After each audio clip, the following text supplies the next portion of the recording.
Ẹ káàbọ̀ padà, mo ti mọ̀ wípé gbogbo àwọn ọ̀gẹ́gẹ́lẹ̀ àti ògbé fìlà bẹ́ẹ̀ ni a máa nífẹ̀ẹ́ sí orin yẹn. Ní báyìí o, àlejò mi ti wà ń kalẹ̀. Ẹ guess what? Eléré ni wọ́n, eré àgbéléwò, home video. Àwa máa bèrè iṣẹ́ tí mo pé ní ọjọ́ Wednesday ọ̀rọ̀ relationship bẹ́ẹ̀ ni.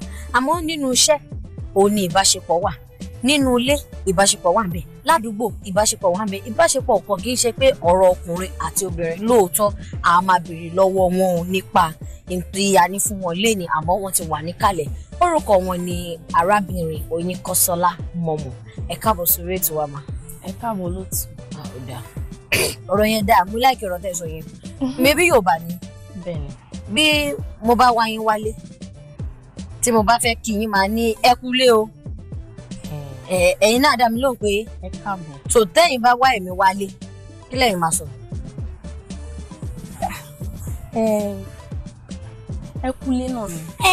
Mú kí yín káàbọ̀, ẹ̀yin náà dẹ̀ ni mo kúlé. Ẹ kúlé o. Ẹ wá bá mi kí àwọn ará ilé.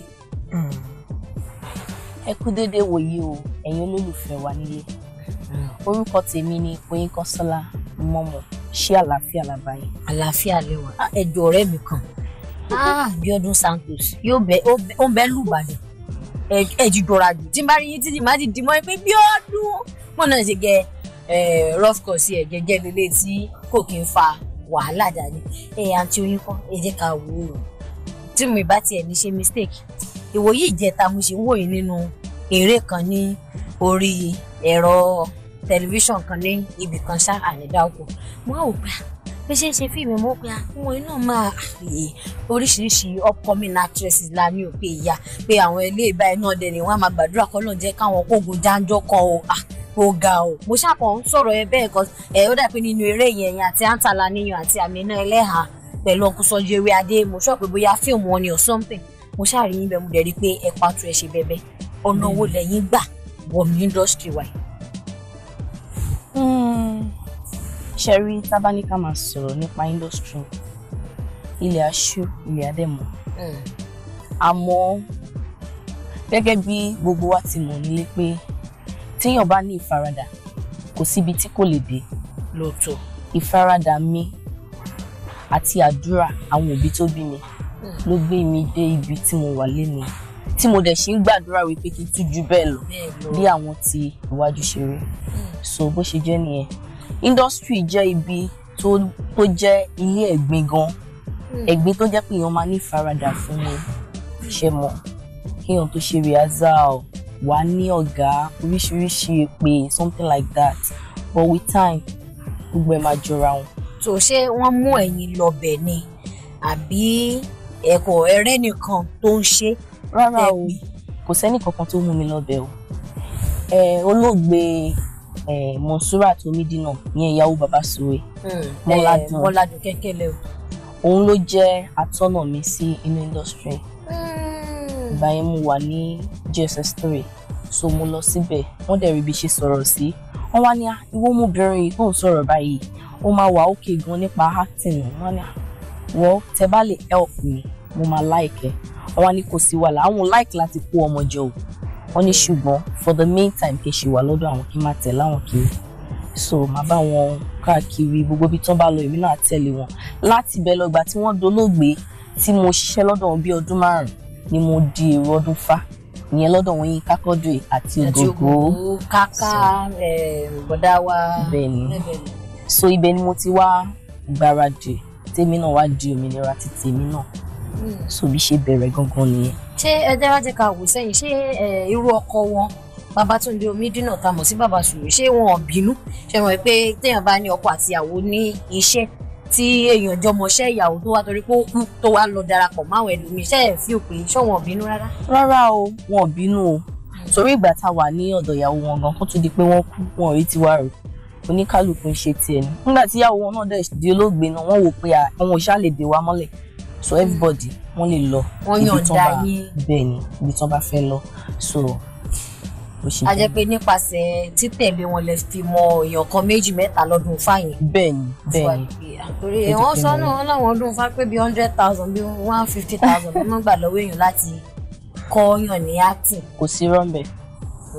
Àmọ́ lérò ń gbà tí ẹ kọ́ṣẹ́ mọṣẹ́. Nígbà tí èmi débẹ̀ owó mi ò tó bẹ́ẹ̀ bó ti pọ̀ ń sìn nígbà tí mo dẹ̀ débẹ̀ mo kọjú sí nǹkan tí mo wá síbẹ̀ fún so mo dẹ̀ kọ́ṣẹ́ mo dẹ̀ mọṣẹ́ mi níwọ̀nba wọ́n dẹ̀ fún mi lómìnira pé níwọ̀nba tó mọ iye oyin kan ìwọ náà gba òmìnira yìí kó lọ máa ṣiṣẹ́ káàkiri. ẹ ṣe freedom bó ṣe yẹ kọ́ mọ ṣe graduation bẹ́ẹ̀ni. so a jẹ graduation a jẹ pé bóyá tó ń bá níṣẹ́ wọ́n ṣì ń pè yín. wọ́n máa pè mí sure bẹ́ẹ̀ni. torí àwọn ọ̀gá mi n tá a gbọ́ ni o jẹ́ wọn pé àwọn orin ju bíbá ẹ lọ àmọ́ etí ọba nílé etí ọba lóko wọn ní àwọn bá máa ti ṣe freedom kẹ wọn máa fi wọn lẹ̀ bí ẹyẹ ni wọn á fi wọn lẹ̀ kọ́ rárá o ó ní ìhà téèyàn bá kọ sí ọ̀gá ẹ̀ ìhà tèmi kọ sí ọ̀gá mi wọ́n bá níṣẹ́ lé ni wọ́n ṣe máa pè mí nǹkan wọ́n bá mi ṣe 2 cents wọ́n bá mi ṣe 3 cents wọ́n máa pè mí máa dé lọ.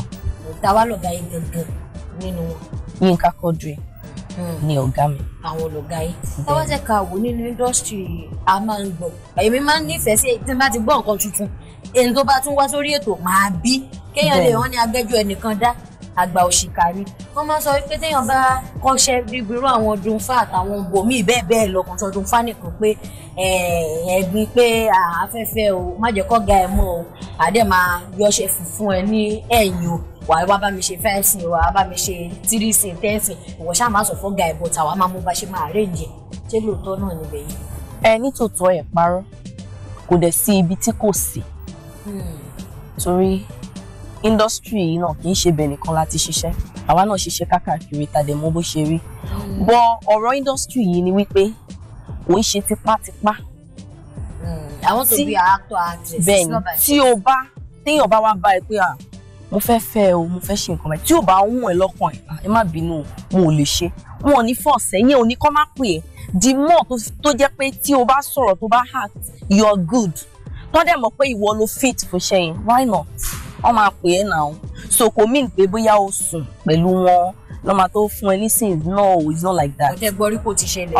bẹ́ẹ̀ ni ó máa ń ṣẹlẹ̀ dáadáa sí ẹlòmíì torí ẹlòmíì bó ṣe wà yẹn ó kàn máa ń gbọ́ acting ní àná èmi náà fẹ́ máa act I want to be an actress anything tí n bá dẹ̀ ní ni mo lè ṣe láti fi dé ipò yẹn so ẹlòmíì wà tẹ́ pé just 6 months ló fi join a fẹ́ ṣe gbogbo agbára yẹn pé kóun dé ibi táwọn àgbàlagbà dé so bó ṣe wà nìyẹn ẹlòmíì gan pàápàá bóyá ọ̀pọ̀ ibi ló ti ń ṣiṣẹ́ tẹ́lẹ̀ gẹ́gẹ́ bí iṣẹ́ tí gbogbo wa mọ̀ táwa obìnrin kọ̀ọ̀kan máa ń ṣe akọ̀dédé wá darapọ̀ mọ́ wa ni tí ó bá dẹ̀ ti wùwà rádaràdá ń bẹ̀ wọ́n the only thing tí everybody máa sọ ni pé actress ni àwọn olórí onítàgé oníranù ni wọ́n ní mọ̀ pé ṣe ló já láti ibì kan wá join wa.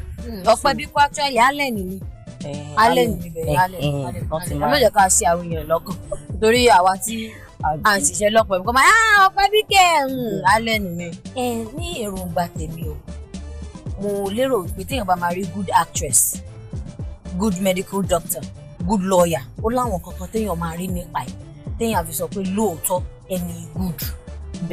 bẹ́ẹ̀ náà ló wà ní gbogbo iṣẹ́ káàkiri wọ́n ní Akèrègbè ló máa júwèé ibi tí wọ́n máa fokùn kọ́ káwọn èèyàn tó lè mọ̀ pé o good ìhùwàsí ẹ̀ àti ṣe sí ẹ̀ á ti depict pé o good àyẹ̀ á ti fi hàn wípé o dáa lẹ́nu iṣẹ́ tó ń ṣe tí bá ní kí n bí ń ṣẹlẹ̀ dárúkọ nǹkan 5 tó fi máa mọ̀ wípé actor actress ó good. bẹ́ẹ̀ni èyí tó jẹ́ àkọ́kọ́ níbẹ̀ locations wa ẹlòmíì ó máa ń ṣe ní kíákíá pé bó bá ṣe rówó sí ló máa sáré tètè pé àwọn cast sí so ó lè má kọ script so téèyàn bá dé location yẹn as a good actress or actor ó lè sọ pé tẹ́ bá lọ sílé ọ̀rẹ́ yín tọ́rọ̀ yín bá ṣe báyìí báwo lẹ ṣe fẹ́ react sí ẹ jọ̀ọ́ ẹ bá mi act ẹ báyìí ṣe mọ̀ bí wọn bá ṣe deliver and bẹ́ẹ̀ máa wò pé girl you good. delivering of the script they like. ìyẹn jẹ́ àkọ́kọ́. ẹlẹ́ẹ̀kejì ni wípé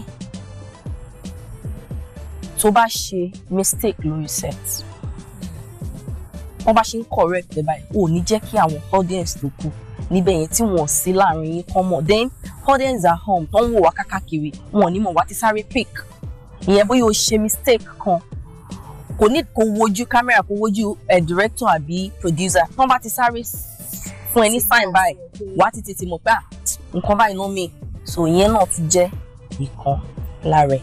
ẹlẹ́ẹ̀kẹta ó ní pé téèyàn bá ń bọ̀ níbi iṣẹ́ tán bá ní 2 scenes lóní má kó aṣọ méjì yẹn dání jẹ́ kó pé 3, 4 tàbí 5 nítorí pé ẹni tó sọ pé o máa ṣe 2 scenes ó lè tún wá rò pé 2 scenes yẹn ti kéré jù òun fẹ́ fún like 8 so that tí o bá wá rí like 18s ò ní lọ máa yá aṣọ káàkiri torí mostly àwọn costumiers wọn kì í fún àwọn ladies láṣọ, àwọn aṣọ àgbàlagbà ni wọ́n máa ń ní. ìyẹn wá believe kò yẹ káwọn ladies ní ọ̀rọ̀ káwọn ladies yan gan pé ọjọ́ mi lè wọṣọ yìí mo máa wọṣọ tó so wà ní láti tó bá ti rò bẹ́ẹ̀ tó ti jẹ́ pé èèyàn tó good náà wá tó pa méjì náà ní kí n ṣe yẹn káṣọ bíi mẹ́rin dání wọ́n lè tún fi sísìn mi ọ̀ kó jẹ́ yọ̀kan gan ni máa ṣe bẹ́ẹ̀ so bó ṣe rí nìyẹn. ajẹ́ pé téèyàn bá ní kéèyàn wo gbogbo ẹ̀ níwájú lẹ́yìn gbogbo training tẹ̀yìn go through formal training ìyẹn ni wípé theory aspect and practical aspect bóyá ẹ̀kọ́ sínú ìwé ẹni note pé okay o. Number one, today we are talking about acting in this dimension. I get it. Ṣé ẹ̀yin ṣe lọ́dún fa? Is it like a school? Ṣé bí ilé ẹ̀kọ́ tó ti ń kọ́ ọmọ ní ìlú máa kọ sínú ìwé ni? Àṣẹ. In fact, ká tó bẹ̀rẹ̀ anything lọ́dún fa, wọ́n believe pé ká kọ́kọ́ change sí sport wears wa, ká kọ́kọ́ ṣe exercise. Ká bá káàkiri, àṣẹwà mú note wa, gbogbo àwọn orin tá ti kọ, bóyá àwọn lectures tán ti fún wa àti so a máa rehearse you know all those things a máa rehearse bẹ́yẹn lọ so bó ṣe jẹ́ nìyẹn. wá jẹ́ pé lóòótọ́ tí èèyàn bá torí mi ò believe nínú kákọ́ọ̀sì theatre school àwọn kan torí mo lérò wípé ẹ wá pàlóńgò tó sọ wọ́n di wèrè ẹ máa dé mọ́ lọ́wọ́lẹ̀ stop tó bá ti rẹ̀ wọ́n wá dẹ̀ jókòó àní ó yẹ ẹ máa lọ lé yín ẹ tún padà wá lọ́la. Kò rí bẹ́ẹ̀. Kò tiẹ̀ move anybody forward kò mú wa lọ síwájú. Àmọ́ tá bá ní ká wò ń sìn ọdún 5 nínú ọ̀rọ̀ yìí lè ṣe pẹ̀lú Mọ́ládùn Kẹ́ńkẹ́lẹ́ o. Lápapọ̀ ọdún mélòó lẹ ti lò ní industry? Nígbà tí mo kúrò lọ́dọ̀ Mọ́ládùn tí mo lọ́dún 5 mi ì lè dé ọdún fa kí n sọ pé mo ti di ọ̀gá. Mo tún gbọ́dọ̀ bẹ̀rẹ̀ láti ilẹ̀ ni. Láti ilẹ̀. So mo tún wá lò extra 5 years. Ojú ọdún 10. Ojú ọdún 10 lọ́dún fa. Ó tó di pé mo gba freedom. Mo bẹ̀rẹ̀ theatre ní 2004. Torí 2003 ni mo ṣetán secondary school. So 2003 yẹn gan mo ti ń lọ díẹ̀ torí JS3 ni mo wọ industry mo ti ń lọ bọ̀ mọ́ èmi sọ fún mi gbà yẹn pé kí n má ṣe so partially ni mo ń ṣe mi jẹ́ kí wọ́n mọ̀ ṣùgbọ́n tó máa di 2004 rather mo kúkú join it fully so mo tún lò 5 years níbẹ̀. Mo tún wá ìgbà tí mo ṣe graduation yẹn mo sinmi like 2 years nílé torí kò easy bẹ́ẹ̀ yẹn kò ṣe graduation kan kọ́ máa pè é káàkiri it's not easy wàhálà àwọn bíi bọ̀dá kan àbáǹtí kan ẹ pè mí o èmi náà ti ṣe tán o ẹ pè mí o kìnìún kan tó bá dẹ̀ rí iṣẹ́ yín wà máa gba ọmọ yẹn náà good ẹ jẹ́ ká pè sí 1 or 2 things. ọdún 10 a jẹ́ pé àforítì ló lo gbogbo gẹ́gẹ́ bí àwọn àgbàlagbà ṣe máa ń sọ wá ní nǹkan téèyàn bá ṣe téèyàn bá forítì lọ́jọ́ kan ajá nù. Àforítì ni mo máa fi dánu dúró ní sáà yìí tá a bá padà dé àmọ́ mo níbi táyé àti dánu dúró òkú ojú lọ́nà.